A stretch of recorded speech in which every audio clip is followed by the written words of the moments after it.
And the major motivation for doing this is during COVID, always wanting to turn lemons into lemonade. Basically, I wasn't able to have all my students, in my classes. I had to give up one of my classes, at a local place where I was teaching. And so I taught out of my house and did it on Zoom. And so I was a little bit upset about that, but reluctantly I said, well, I need to make the best out of this. And what I did is started recording those classes with my students. The good part of it, very often things that we have that look like disasters turn into great things in our life. And so I was able to have students from around the country that I could never have before being on Zoom every Saturday. So I decided to record the classes. And so I took the 40 years of training that I've had and put it into a 20 video series.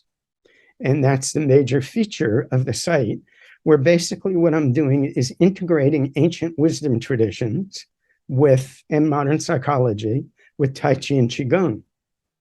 So I'm teaching this in a very integrative way of bringing in these ancient wisdom traditions in my teaching of Tai Chi in these 20 different classes, both the Tai Chi as well as the Qigong. And for people that have been practicing for a long time, what they love about it is that very often people will have a favorite movement. They'll say, I don't have time to listen to the whole thing, but wow, this movement that you have, a white snake sticks out its tongue. I've always wondered about that. I wonder what that's all about. And so I'll tell the 4 dimensions of purpose of this: self-healing, spiritual unfoldment, self-defense, and changing your life stance psychologically. And so on almost all the movements, I go into that. And so I say that white snake sticks out its tongue is a movement in Tai Chi. And what this does is this is speaking truth to power. So when you're coming, most people that are doing Tai Chi don't look at the psychological meanings of the movements.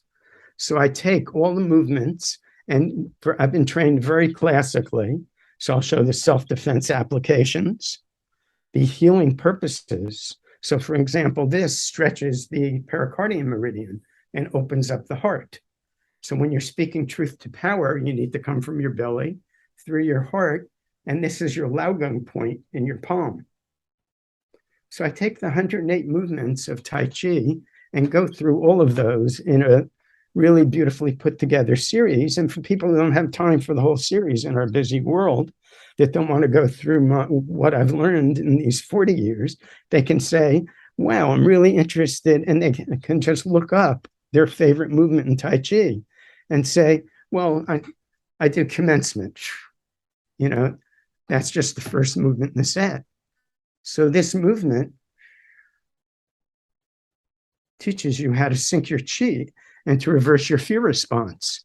So this adds something to the trauma literature and becomes a leading edge method that goes along with all of the literature on trauma treatment. A lot of people are knowing that their amygdala gets triggered when they're in trauma. And this teaches you to sync your chi by having a long out breath and a long pause after your out breath. And that came from my training from The Secret of the Golden Flower.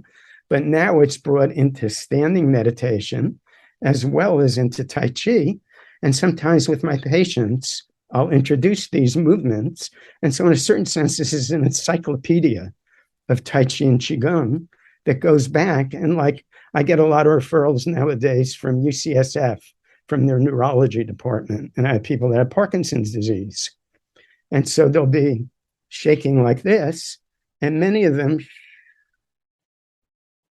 can learn how to stop the shaking temporarily. It's very important to distinguish between curing and healing. So this gives people that have major physiological disorders a sense of agency that they can begin to do something that can affect and enter into a spiritual relationship with whatever they have. And at the integrated medical clinic that I co-founded, where I worked for 10 years, I would apply these things and bring them to people who would have chronic pain, insomnia, and various different disorders. And now people can just go onto my website and get this, call it encyclopedia, in 19 classes. And so that's what I was doing during COVID times.